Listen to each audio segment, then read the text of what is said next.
আপনি কেন গালে দাড়ি রেখেছেন? কেন মাথায় টুপি দিয়েছেন? পুরুষ লিঙ্গের আগা চামড়া কেন কেটেছেন? এ কাটলে কি উপকারিতা আছে? শুনে নিন। সর্বপ্রথম মুসলমানি বা খাতরা হয়েছিল কে জানেন? 82 বছর বয়সে জঙ্গলে কুরুল দিয়ে নিজে নিজে আল্লাহর হুকুমে হযরতে ইব্রাহিম খলিলুল্লাহ, জোরে বলুন সুবহানাল্লাহ। সারা পৃথিবীতে সমীক্ষা বলছে সারা পৃথিবীতে 110% অমুসলিম বিভিন্ন কারণে পুরুষ লিঙ্গের আগার চামড়া কেটে বাদ দেয়। সারা পৃথিবীতে 140% ইহুদি বিভিন্ন কারণে পুরুষ লিঙ্গের আগার চামড়া কেটে বাদ দেয়। সারা পৃথিবীতে 150% খ্রিস্টান বিভিন্ন কারণে পুরুষ লিঙ্গের আগার চামড়া কেটে বাদ দেয়। 99.9% মুসলমান বিভিন্ন কারণে পুরুষ লিঙ্গের আগার চামড়া কেটে বাদ দেয়। কেন? শুনে নিন।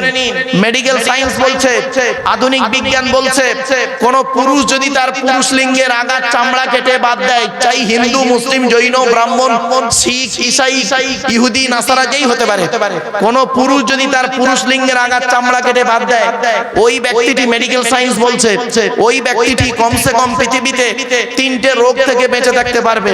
1 number syphilis, 2 number gonorrhoea, 3 number ওই স্থানের ক্যান্সার থেকে বেঁচে থাকতে পারবে। আপনি কোথায় আছেন? আপনি তো এগুলো ভাবেননি। আপনি নামাজটাকে ভাবলেন পেশার, ভাবলেন নামাজটা শুধু ইবাদত ভেবে নিলেন, কিন্তু নামাজটার মধ্যে কত বড় বিজ্ঞান আছে জানেন? আধুনিক বিজ্ঞান নামাজকে নিয়ে গবেষণা করলো। আপনি রোজাটাকে আল্লাহর হুকুম ভাবলেন, ব্যাস। কিন্তু এই রোজার মধ্যে আপনার কি হিকমত আছে জানেন? বিজ্ঞান আছে? কোনদিন ভাবেননি। এ কথা আমরা আপনাকে তো বলিনি, যার জন্য আপনি জানতে পারেননি।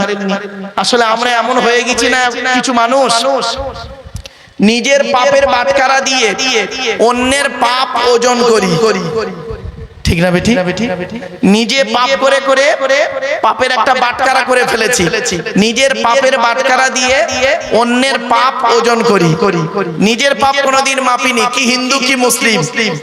আমরা এমন মানুষ না, দুধওয়ালা লোকের বাড়ি বাড়ি যায়, দুধ কিনে কেউ সহজে খেতে চায় না। মদওয়ালা দোকান দিয়ে বাদুড়িয়ায় বসে আছে, ও মোটরসাইকেলে তেল পুড়িয়ে মদ কিনে খেয়ে মারামারি করে হাজী সাহেবের বেটা রমজান মাসে লকআপের মধ্যে চুম মেরে বসে আছে।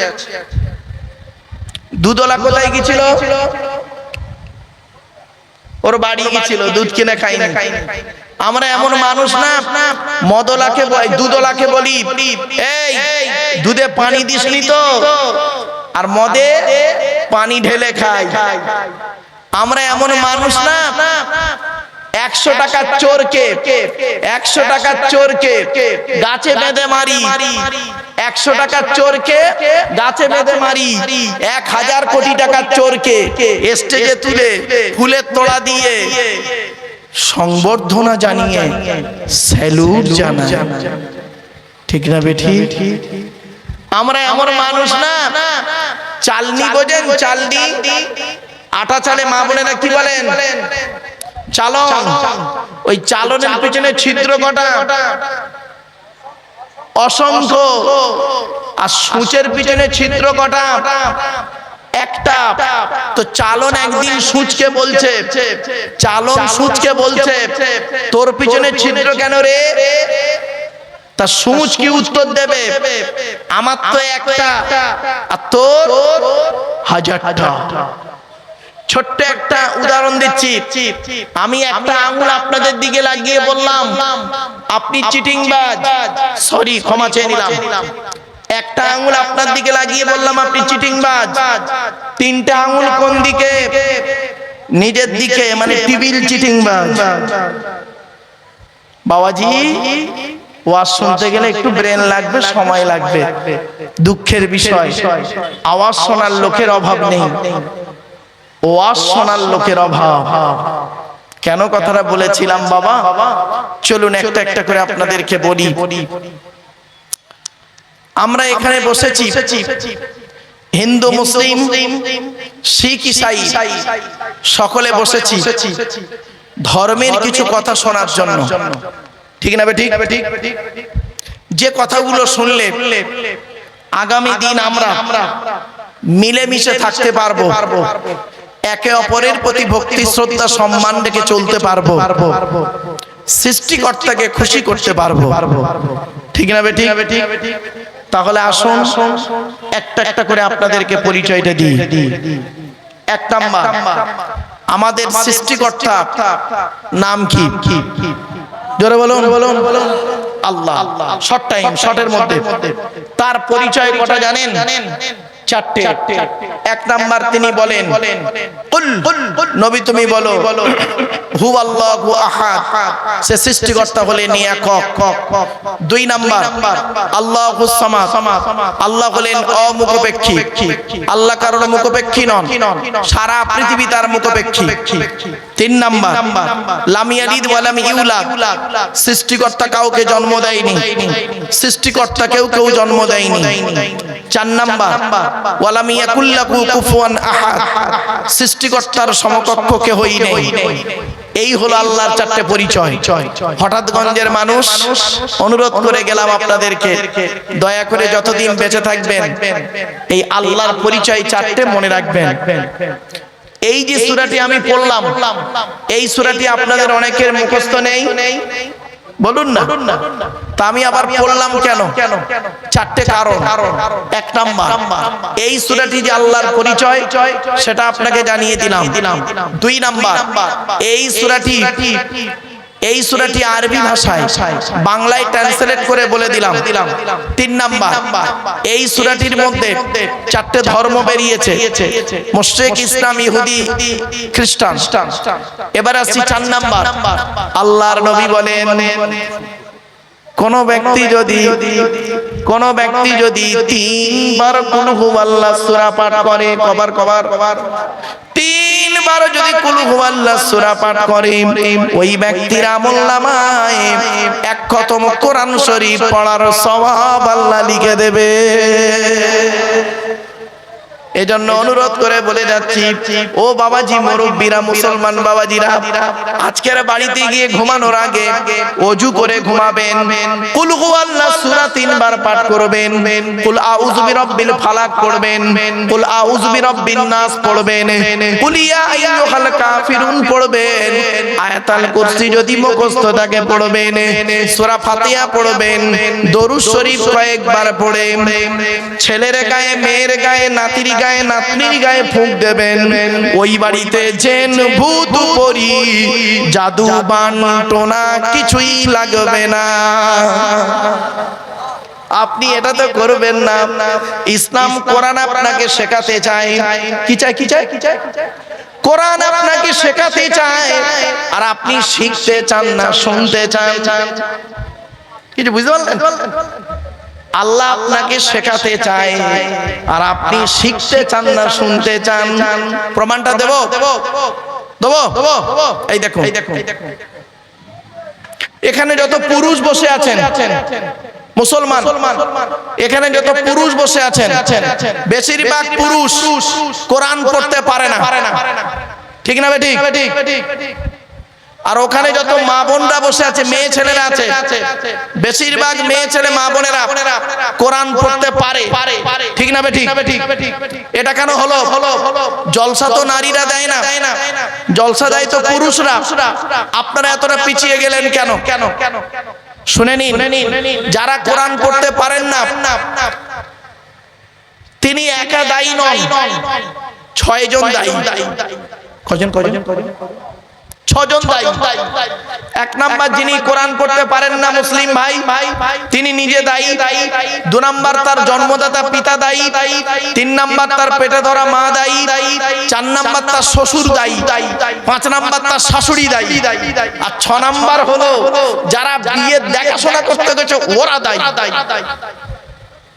আপনাদের এখানে বিয়ের দেখাশোনা করে হয় না, সব অনলাইনে আসে। ও, অনলাইন অফলাইন দুটোই আছে। এবারে আসছে কমিটি। জলসা কমিটি আলাদা, মসজিদ কমিটি আলাদা। আমাকে ভুল বুঝবেন না কেউ। জলসা কমিটি হতে গেলে কমসে কম আমি আপনাদেরকে অনুরোধ করে গেলাম, 3টে গুণ থাকা দরকার। কটা? জোরে বলুন। তিনটে গুণ থাকা দরকার। শুধু জলসা কমিটি থাকবে না, বক্তা, শ্রোতা, কমিটি তিনজনেরই থাকতে হবে তিনটে গুণ কমসে কম। বক্তা, শ্রোতা, কমিটি। চলো চলো চলো, তিনটে গুণ কি? এক নাম্বার, সৎ হতে হবে। কি বললাম? আচ্ছা, সৎ কোন লোকটাকে বলে বলুন তো দেখি? আমাদের ধারণা সৎ হলো যে লোকটার গালে দাড়ি, মাথায় টুপি, বড় পাঞ্জাবি, 5 ওয়াক্ত নামাজ পড়ে, মাঝে মাঝে ওমরায় যায়, আর বছরে একবার করে হজ করে, প্রচুর টাকা দান খয়রাত করে, ওই লোকটাই সৎ। না না, চলো চলো। আল্লাহর নবী মুহাম্মদ সাল্লাল্লাহু আলাইহি সাল্লাম একদিন বললেন, সাহাবীদেরকে বলছেন, তোমরা আমাকে দুটো জিনিসের গ্যারান্টি দাও। পেছন থেকে একজন ব্যক্তি বলেছিলেন, হে নবী, আমরা যদি আপনাকে দুটো জিনিসের গ্যারান্টি দিই, বিনিময়ে আমরা কিছুর গ্যারান্টি পাবো? নবীজি বললেন, হ্যাঁ, তোমরা যদি আমাকে দুটো জিনিসের গ্যারান্টি দাও, আমি তোমাদের জান্নাতের গ্যারান্টি দিয়ে দেবো। একজন সাহাবী বললেন, বলুন বলুন দুটো জিনিস কি? জীবনে তো অনেক কিছু দিয়েছি, আর দুটো জিনিস চান তো বলুন। তো নবীজি বললেন, এক নাম্বার হলো প্লিজ অ্যাটেনশন। এক নাম্বার নবীজি বললেন, জিভটা বের করে বলেছিলেন, এই জিভের গ্যারান্টি দাও। দুই ঠোঁটের মাঝখানে জিভের গ্যারান্টি দাও। হারাম খাবার খাওয়া থেকে জিভটাকে ঠিক করো, বাজে ভাষা বলা থেকে জিভটাকে ঠিক করো, পরনিন্দা পরচর্চা করা থেকে জিভটাকে ঠিক করো। একটা। এবার প্রত্যেকের দলিল আছে, কোরআন এবং হাদিসের দলিল। দাঁড়ান, একটু ধৈর্যের পরিচয় দিন। তখন সাহাবীরা সব চুপ, সকলে পুরো চুপ। সর্বনাশ, এ তো মারাত্মক গ্যারান্টি। জীবনে ফিরে কি খেয়েছি না খেয়েছি কোনো গ্যারান্টি দিতে পারবো না। কার সঙ্গে কি বলতে কি বলে ফেলেছি তাও পর্যন্ত জানি না, আর কত পরনিন্দা পরচর্চা করেছি তাও ঠিক মতো জানি না। সাহাবীরা পুরো চুপ। পেছন থেকে একজন সাহাবী বললেন, হে নবী, দ্বিতীয় জিনিসটা কি? নবী বললেন, দুই রানের বীজখানে এই লজ্জাস্থানের গ্যারান্টি দাও। দুই ঠোঁটের মাঝখানে, দুই রানের বীজখানে, এই দুটো জিনিসের গ্যারান্টি তোমরা আমাকে দাও, আমি তোমাদের জান্নাতের গ্যারান্টি দিয়ে দেবো। যান, এবার বাড়ি চলে যান আপনারা। কেউ যদি বাড়ি যেতে চান যেতে পারেন, আমার ওয়াজ শেষ। বাড়িতে গিয়ে দেখবেন, হয় চাচার নিচে খারাপ, আর নয় চাচার উপর খারাপ। এই জন্যই নবীজি বলেছিলেন, the messenger of Allah, peace be upon him, said, the best among you those with good manner. নবী বলেন, তোমাদের মধ্যে উত্তম ব্যক্তি ওই লোকটা যার ক্যারেক্টার, চরিত্র ভালো, ওই লোকটাই হলো উত্তম ব্যক্তি। একজন উকিল, ব্যারিস্টার, মাস্টার, ডাক্তার, মোল্লা, মৌলভী সাহেব, পীর সাহেব, দরবেশ সাহেব, আমির সাহেব, মুফতি সাহেবের যদি চরিত্র খারাপ হয়, আর একজন টোটোওয়ালার চরিত্র যদি ভালো হয়, টোটোওয়ালাটাই হলো আল্লাহর কাছে প্রিয় ব্যক্তি। Many loss is something loss, health loss is nothing loss, but character loss is everything loss. মানুষের যদি টাকা চলে যায়, ইনকাম করলে টাকাটা আবার ফিরে আসবে। মানুষের যদি শরীর চলে যায়, ভালো মন্দ খেলে শরীরটাও ফিরে আসবে।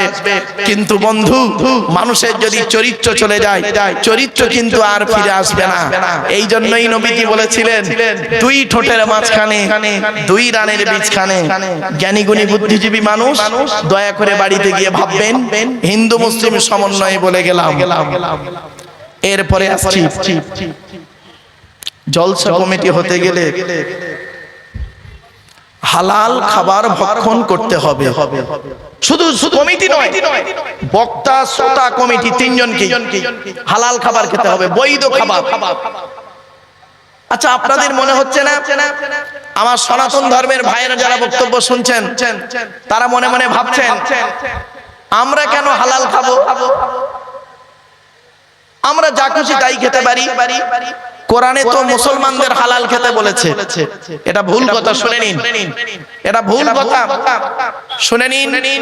কোরআনে, এই টোটাল কোরআনে 3 শ্রেণীর লোককে আল্লাহ হালাল খেতে বলেছেন। কয় শ্রেণীর লোক? তিন শ্রেণীর লোক। এই তিন শ্রেণীর মধ্যে আপনারা আমরা পড়ি কি দেখি, চলুন চলুন এখানেই উত্তর হয়ে যাবে। এক নম্বর কোরআনে বলা হয়েছে নবী রাসূলদেরকে হালাল খেতে আল্লাহ কোরআনে বলেছেন। এর রেফারেন্সটা কোথায় আছে? 18 নম্বর পারা বা খণ্ডের 4 নম্বর পৃষ্ঠাতে 9 নম্বর লাইনে সূরার নাম সূরা মুমিনুনের 51 নম্বর আয়াতে আল্লাহ বললেন, ইয়া আইয়ুহার রাসূল কুলু মিনাত তাইয়্যিবাতি ওয়া আমালু সলিহা ইন্নী বিমা তা'মালুনা আলিম। হে রাসূলগণ, একজন রাসূল নয়, হে রাসূলগণ, আপনারা পৃথিবীতে হালাল খাবার খান আর ভালো ভালো কাজগুলো করুন। কেন? ইন্নী বিমা তা'মালুনা আলিম, নিশ্চয়ই আমি আল্লাহ আপনাদের সমস্ত কর্মগুলো খবর রাখি। তো নবী রাসূলদেরকে আল্লাহ প্রথম হালাল খেতে বললেন। তা আমরা এখানে কেউ নবীও নয়, রাসূলও নয়। এক নাম্বারটা বাদ। দ্বিতীয় নাম্বারটায় পড়ি কি দেখুন তো দেখি। আপনারা জানেন যারা আল্লাহকে বিশ্বাস করে, নবীদেরকে বিশ্বাস করে, ইসলামিক পরিভাষায় তাদেরকে বলে মুমিন। তো আপনারা এখানে আল্লাহকে বিশ্বাস করেন তো? সৃষ্টিকর্তাকে বিশ্বাস করেন তো? আরে বলুন না রে ভাই। করেন। নবীদেরকে বিশ্বাস করেন তো? তাহলে আপনারা হলেন মুমিন। চলুন, মুমিনদেরকে আল্লাহ হালাল খেতে বললেন, কোরআনের কোথায় লেখা আছে শুনুন।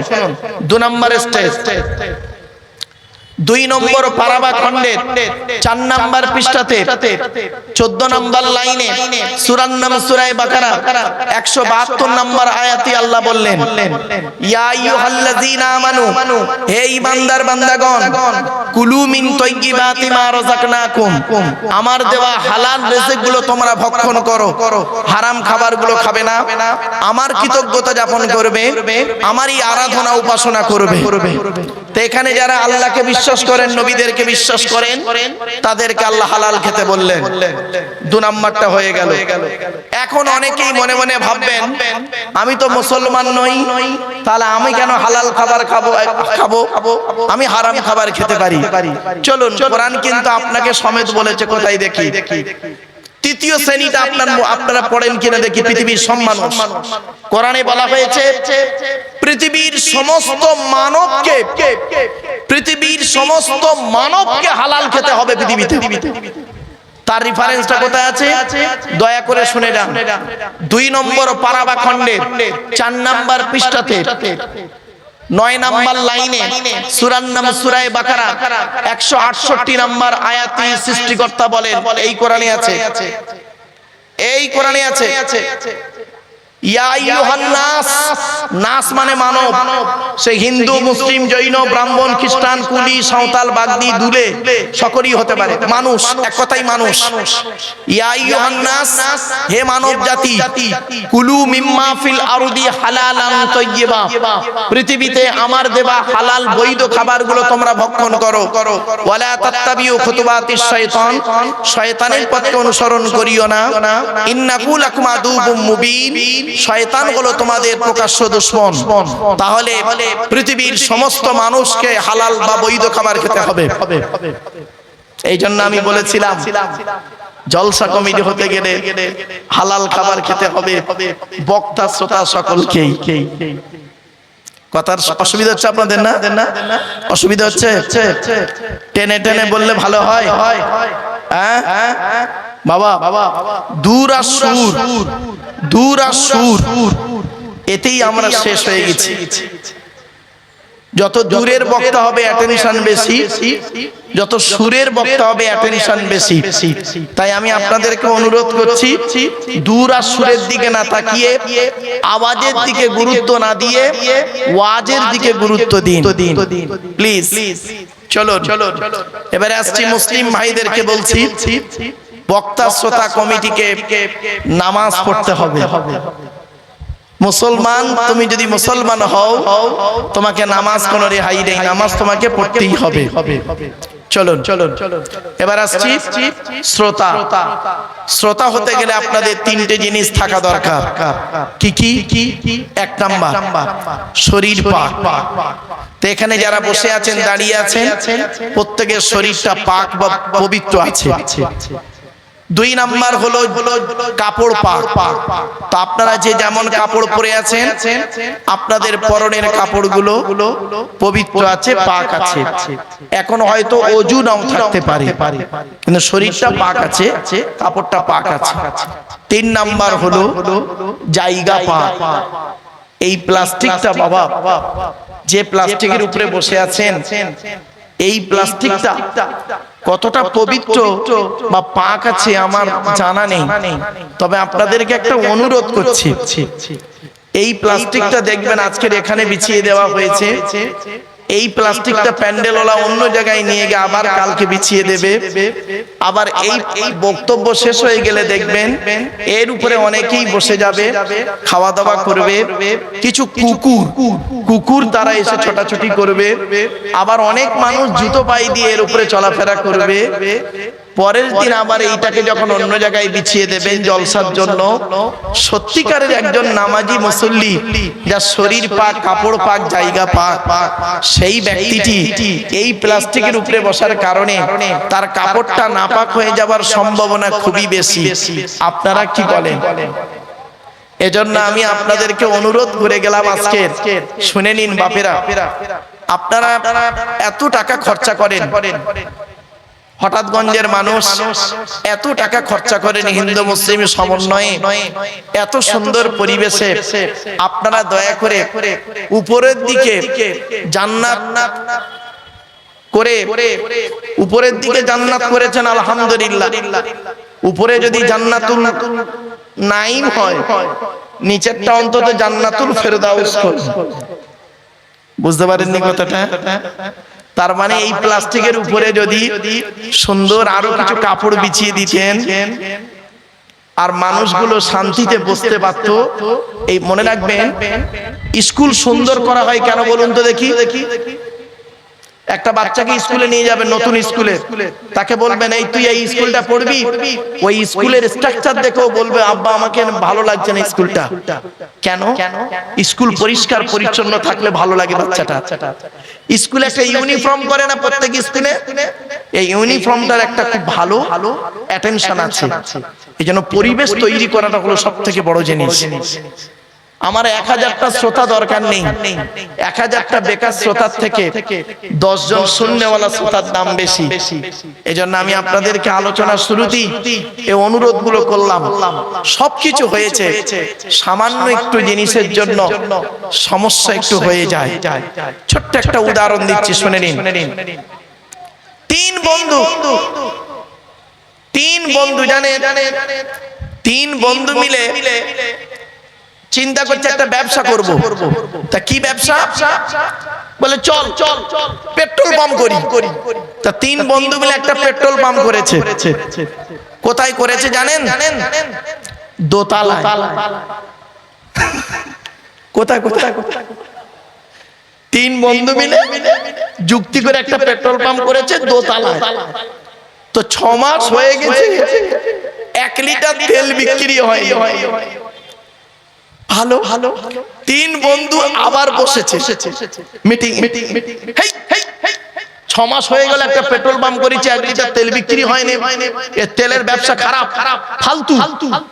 তখন আরেকজন বন্ধু যাই ওই তেঁতুলিয়ায় একজন পেট্রোল পাম্প করে, তাহলে ওর চলছে কি করে? বলছে ও ভাই ও লস খায়, ও লোককে বলতে পারে না, লজ্জায়। বুঝতে পারছেন? বলছে ও লস খায়, লজ্জায় বলতে পারে না। তাহলে কি করবি? তিন বন্ধু মিলে বললো এক কাজ কর, পেট্রোল পাম্প বন্ধ কাল থেকে। তা কি করব? একটা 5 স্টার হোটেল খোল। তো পেট্রোল পাম্প বন্ধ করে একটা হোটেল করেছে। তো হোটেল করার পর 6 মাস হয়ে গেছে, একটাও খরিদ্দার আসেনি। কারণটা কি? হঠাৎগঞ্জের মানুষ, প্রিয় শ্রোতা মণ্ডলী, একটু দয়া করে বলুন। আবার বলছি, আমার ওয়াজ শুনতে গেলে ব্রেন লাগবে। তিন বন্ধু মিলে পেট্রোল পাম্প করেছে দোতলা। তো লোক দোতলায় গাড়ি দিয়ে উঠতে পারে না, পেট্রোল বিক্রি হয়নি, মেনে নিলাম। পেট্রোল পাম্প বন্ধ করে ওরা একটা 5 স্টার হোটেল খুলেছে। তো হোটেল দোতলায় হলে সিঁড়ি দিয়ে লোক উঠতে পারে না? পারে তো। তা 6 মাস হয়ে গেল, একটা একটা খরিদ্দার গেল না কেন বলুন? তাহলে সবকিছুই ছিল। প্রথমে ওরা করেছিল কি? Petrol pump. সাইনবোর্ডটা কি ছিল? Petrol pump. এখন ভেতরে ওরা পেট্রোল পাম্প বন্ধ করে একটা সুন্দর হোটেল করেছে। সাইনবোর্ডটা কি আছে?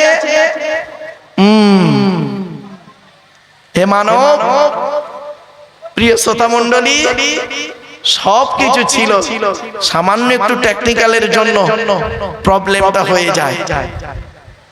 সবই ছিল, এই কোরআনে সবই দেওয়া হয়েছিল। কি নেবেন? পরমাণু বোমা, এই কোরআন থেকে বেরিয়েছে। মিসাইল, এই কোরআন থেকে বেরিয়েছে। বিমান, এই কোরআন থেকে বেরিয়েছে। কিন্তু আপনি আমি কোরআনটাকে ফলো করলাম না। কোরআন, মুসলমান কোরআন পড়ে, বেশিরভাগ মুসলমান কোরআন পড়ে নেকির আশায়। কিসের আশায়? নেকি পাবো। কোরআন শুনে নেকির আশায়।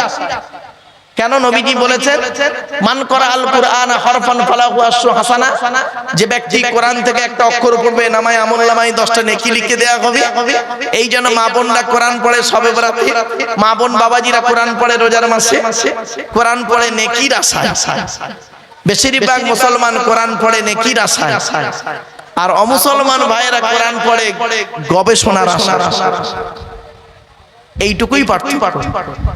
আপনি পড়লেন নেকির আশায়, গবেষণা করলেন না, চিন্তা করলেন না।